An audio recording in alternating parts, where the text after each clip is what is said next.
ગત 12 જૂનના રોજ અમદાવાદથી લંડન જઈ રહેલું એર ઇન્ડિયાનું પ્લેન ક્રેશ થવાની ભયાનક દુર્ઘટનાને આજે 1 વર્ષ પૂર્ણ થયું છે। આ દુઃખદ ઘટનામાં અરવલ્લી જિલ્લાની 3 કમનસીબ મહિલાઓએ જીવ ગુમાવ્યો, જેમાં મોડાસાના ખંભીસર ગામની જયશ્રી પટેલ પણ સામેલ હતા। બાળપણથી જ વિદેશી જવાની સોનેરી આંખોમાં ઈચ્છા રાખનારી જયશ્રીના લગ્ન આ ઘટનાના માત્ર 4 મહિના અગાઉ જ થયા હતા અને તે લગ્ન બાદ પહેલીવાર પોતાના પતિ સાથે લંડન જવા માટે પ્લેનમાં સવાર થઈ હતી, પરંતુ આ કમનસીબી અકસ્માતે તેની વિદેશ જવાની ઈચ્છા હંમેશા માટે અધૂરી રાખી દીધી। પ્લેન ક્રેશના 1 વર્ષ બાદ આજે પણ મૃતક જયશ્રી પટેલના માતા પિતા અને ભાઈ ઘેરા શોકમાં ડૂબેલા છે।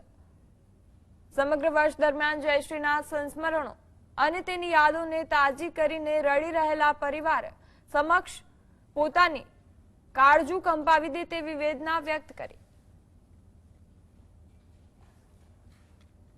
એની બહુ ઈચ્છા હતી બહાર જવાની, પણ કોઈની ઈચ્છા પૂર્ણ ના થઈ।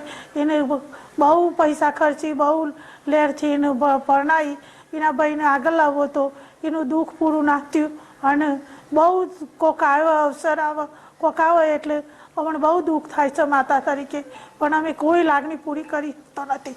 હું તો જન્મદાતા માં છું, મને બહુ દુઃખ થાય છે।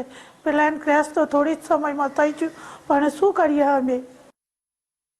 એમને જે સહાય રજૂ કરી તે સહાય તો અમને ઓલમોસ્ટ મળી ગઈ છે, પણ ટાટા ગ્રુપ દ્વારા જે પરિવારજનોને જોબની ઓફર કરવામાં આવી હતી એમાંથી હજુ સુધી 20% લોકોને જોબ મળી છે, હજુ 80% લોકોને જોબ માટે કંઈ ઠેકાણા જ નથી। અને અમારી બેન તો જતી રહી એમ બધાના સ્વજનો હતા એમાં, પણ જે તંત્ર તરફથી ઓફર કરવામાં આવી હતી તે જલ્દીથી જલ્દી પૂર્ણ કરવામાં આવે અને હજુ સુધી અમારા જે ડિજિટલ સાધનો હતા એ મોબાઈલ ને એવું એનું પણ હજુ સુધી કંઈ ઠેકાણું નથી। અમારા પ્રિયજનોની જે વસ્તુ હતી એમાં પણ આ લોકો એવી સાબિતી માગે છે કે તમે પરફેક્ટ પ્રૂફ આપો,